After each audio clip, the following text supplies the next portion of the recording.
Hello and welcome to the Black Hat Bushcraft channel. I'm Matt Mercer and I appreciate you taking the time to tune in for this video. And this afternoon I'm out here in the woods.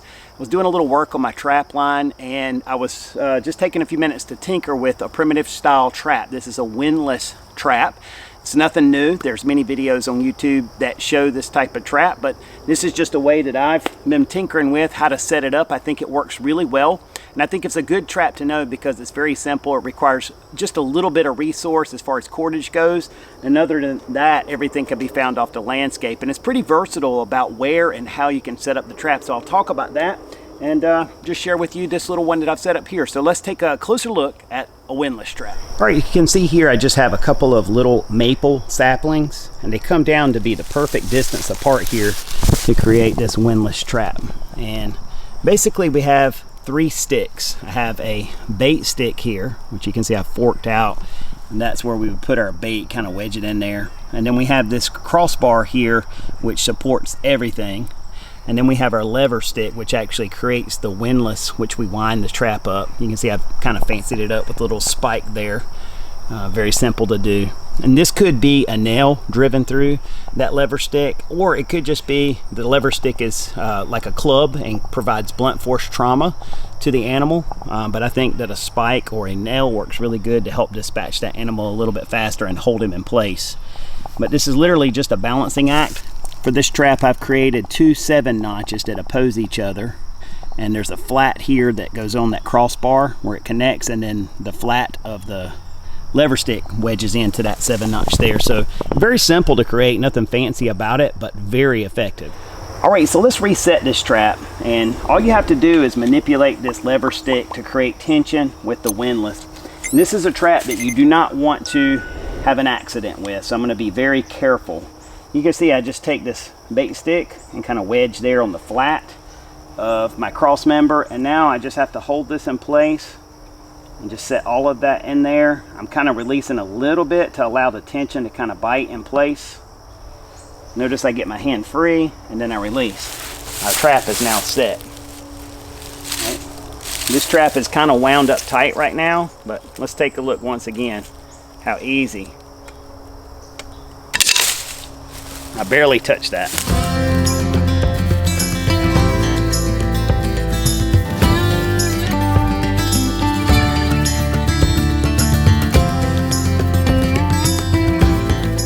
All right, so now I have this windlass trap properly set with the animal being funneled into the right angle. And you can see what the animal would see as he approaches that bait stick to get the bait. And that's the only direction that will be inviting to the animal. From the sides here, you can see I've put sticks in the ground and then put all this debris there to just naturally deter him from coming from any of these angles, even the back side. You can see that's quite difficult for him to even attempt to get to that bait stick there. And again, not just the straw and leaves, but I've got sticks in there kind of to create a frame around the trap. And that'll prevent the wind from blowing that debris and stuff down. Just ensure that I've made it difficult for that animal to get to the bait from any other direction than the optimum direction right here in the front, so that I can get a clean kill with that animal if that's what I'm trying to do, and ensure that he approaches again from the right direction to make the trap successful. All right, so this is my lever stick. This is the actual part of the trap that kills the animal or dispatches the animal. You can see I've got that spike on the end here. All I did was carve a flat there and use the awl of my Swiss Army knife to bore a hole all the way through.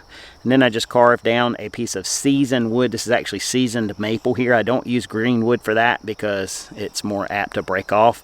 Once the wood's seasoned, it's a little bit harder and holds a better sharp point on the end. So that's very easy to do. You just need an awl. A Swiss Army knife will do all of this. And then on this end, you can see I've flattened this out, which reduces the weight. This makes the heavy end what's coming down to hit the animal. And it just creates a little less work for the windlass. Also, you can see on this end I have it squared off there, and that squared off part is what fits on the bait stick to hold the whole trap in a set position. The only other thing I've done is I've bored a hole with my Swiss Army knife here and just attached a piece of 36 bank line, and just to have a loop of bank line run through there, and that's to lock this into the trap. You can imagine if that windlass comes down and hits the animal and it doesn't dispatch the animal immediately, he can pull that out of the windlass and walk off into the woods and get lost with this stick. But with this right here, I'm going to lock this all together with the trap so he can't get away. The only other thing I've done there is I've just created a little notch that will hold the paracord. Just kind of lets me know where this needs to sit in a trap. So let's take a look how to lock this into the windlass. All right, to show you how to attach this lever stick with the bank line into our paracord, it's really simple. I just take this loop, and when I'm wrapping this paracord around the trees, I just put the bank line loop over top of one piece or one strand of that paracord. And of course, as I mentioned before, we're doubling this up as I go around the tree, but we're just running our bank line through one part of that. Okay, and now I just come on the outside of the tree here and tie a square knot, which is right over left and left over right. And it's an easy knot to untie, recover cordage, but it's a very strong knot, and it will do its job for this purpose. And once we get this thing up to height here, now you can see with this 36 bank line, this is attached into the paracord and tied into the knots, so it can't come undone. Even if the animal was not dispatched immediately, he's not going to be able to pull away with this stick embedded in him. He'll be here at least for a period of time until he figures out how to chew through this cordage, which is always a possibility, but it gives you just a little bit more security. When you go to wind this windlass up here, that bank line just kind of wraps up with everything. It's not a problem. It doesn't get in the way at all. And there you go. So that just gives you a little bit more security with this trap, and it's an important step to take, I think. And sometimes when I've seen people use these types of traps or demonstrate these types of traps, this is a step that gets overlooked. So just wanted to mention that, as well as funneling. These are things that give this trap more of a practical set. All right, so I want to give you a close look at the other two components of my trap, and hopefully this black background with my backpack will give you a nice contrast. What I have here is the crossbar that goes between the trees and kind of braces everything in place. And to carve this, I've just made a flat on this side and a flat on this side. That's where it sets against the trees, and having it flat like that just helps keep it from rolling out of place. Makes it set a little more sturdy.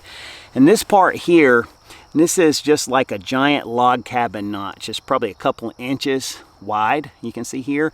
And then I have a 90-degree opposing notch like that. So it gives me just a ridge that I can use to set the trap with. It just gives a nice sharp ridge. And that's what the bait stick will actually bind against. And the bait stick is nothing more than 2 7 notches carved into a short stick. Hopefully you can see that, and camera may not be cooperating. But again, 2 7 notches, they're opposing to each other. And one of those will connect onto that hard 90-degree that I showed you, like this. And we'll just connect into that. And then the windlass, the lever stick, will connect in back here, and everything will be supported together with friction. So those are very simple pieces to carve. Everything could be done with just a simple folding knife, Swiss Army knife. In this case, I used the reamer awl on my Swiss Army knife. And for this, you can see I've just created a fork for my bait stick. I always like to do that because I can kind of wedge bait down into that, and it just helps to hold it on better. But you could use a simple point, depending on what you were using for bait, a flat, or you can even tie bait onto the end of the stick to make the animal have to manipulate the trap a little better to set it off. But that's what I like, is just using a fork there. So those are the other two components in addition to the lever stick and the cordage. That's all we need. All right, so once again, just a quick look at the notching for that crossbar. You can see 2 square notches, just gives me that hard 90-degree edge. And again, with the bait stick, we have the 2 opposing number 7 notches there. Very simple. All right, so at this point, we've got our windlass all assembled. We've got our lever stick with the spike on it in place, locked in.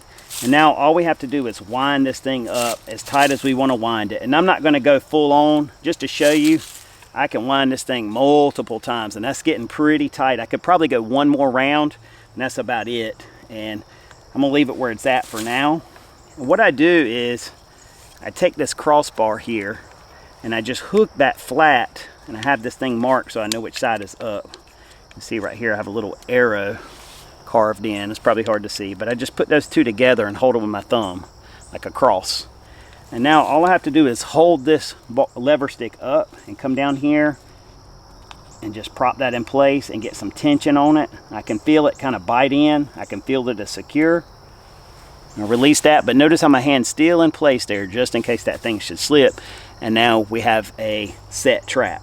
Okay, obviously I would put my bait on before I went through that so that it was a baited stick there, and I would not want to try to put bait on it at this point, obviously, common sense. But anyway, that's how we set this trap. If I want to disengage the trap, I reach in behind it, grab this thing, and then release that tension carefully.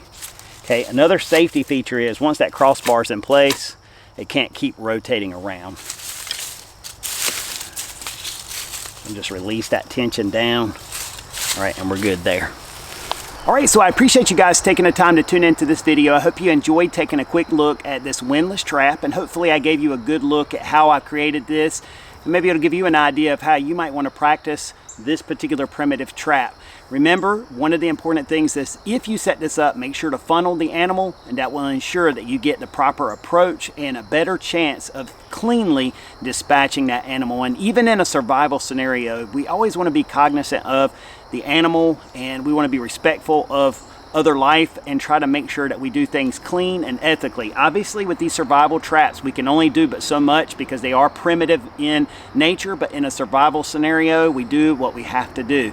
Keep in mind, this is not for recreation, this is for educational purposes, just so you'll know this type of thing, and in the rare event that you would ever need to use it. But as a bushcrafter, woodcrafter, it's fun to come out and just see what you can do on the landscape. Gives you a chance to practice with your knife and just kind of work on some basic woodcraft, bushcraft type skills. So I hope you guys enjoyed this. I hope you all are doing well. Don't forget to thumbs up.